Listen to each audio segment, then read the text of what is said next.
کر مفت check up اور مفت دوائیاں دے گی.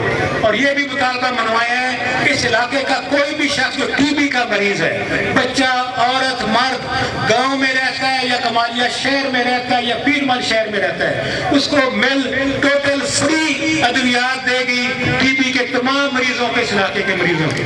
رویہ ہوگا شوگر مل انتظامیہ کا عوام کے ساتھ, بلکہ اس کے خادم بن کے رویہ آپ کے ساتھ اختیار کریں گے.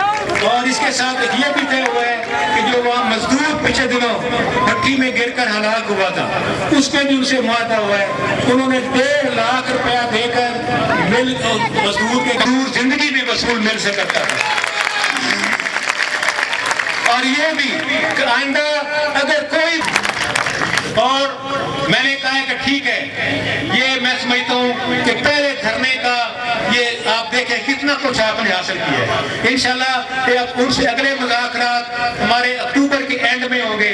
اس میں ہمارا مطالبہ ہوگا کہ کاشتکاروں کو کے بچوں کو اسکالرشپ اعلیٰ تعلیم کے لیے دیے جائیں اور کاشتکار کو فل پیمنٹ نقد مل کے گیٹ. یہ اگلا مطالبہ ہم اکتوبر میں جا کر ان سے کریں گے.